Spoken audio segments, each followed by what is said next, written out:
We had actual money flowing from Russia to the husband of the presumptive next president of the United States.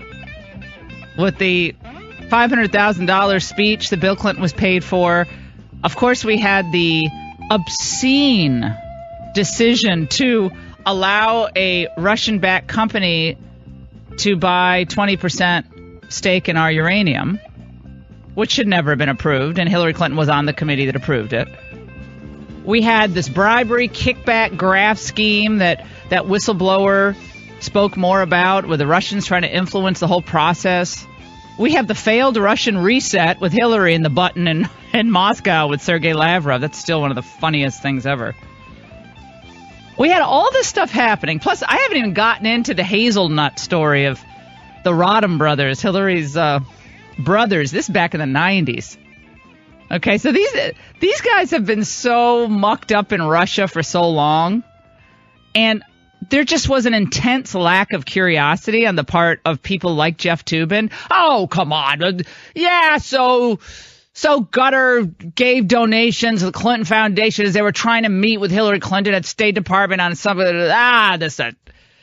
Well, there's at least an appearance of conflict there, isn't it, Jeffrey? And the fact that all these countries were trying to set up these meetings with Hillary, and suddenly they gave a donation to the Clinton Foundation, and it seemed like the whole process was made a bit easier.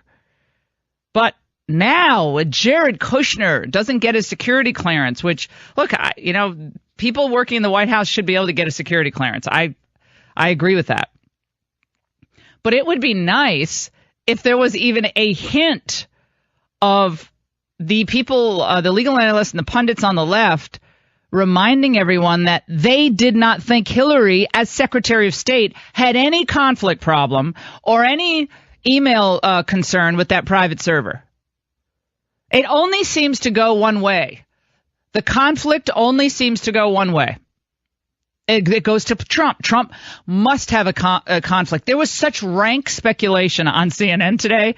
I was in the gym 5 days in a row. I've worked out 5. Okay? 5. I'm very excited. And my hand is healing from falling off the elliptical trainer. That's good. Yeah, it's healing. The bruise was pretty I see. You can still see it, James. Oh, yeah, I see it. Oh, my gosh. It was black. Big. Yeah, it was black. That's almost up the whole side of your hand. Yeah, exactly. There. So I look like Rocky or something, like fists.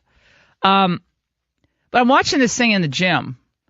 And watching David Gregory and Jeffrey Toobin, and they're so exercised about Russia and Trump that they just go into rank speculation. Well, the obvious thing here is there must be. And then they actually reference Hillary. For all the Republicans and the defenders of Trump, if this were Hillary Clinton, what would they be saying? And how rich is it? How much time did we spend talking about Hillary Clinton's concern for national security because of her emails? And to have Jared Kushner with no security clearance, with access to the crown jewels of American intelligence for more than a year, talk about security risk. Well, here's what I'll say to that. Jared Kushner, if Jared Kushner leaves the White House tomorrow, they will move on to some other target. It's not about Jared Kushner. You all have to understand that. And by the way, he has done incredible work. Kushner alone, with Lighthizer and Wilbur Ross and Peter Navarro and all the team at U.S. Trade and Commerce, they are really responsible for getting us this close, and we're very close to big announcements on Mexico. And I don't think if it weren't for Jared Kushner and his work on this, that we would have gotten this close. I'm sure he's a lot more liberal than I am on a whole bunch of issues, no doubt.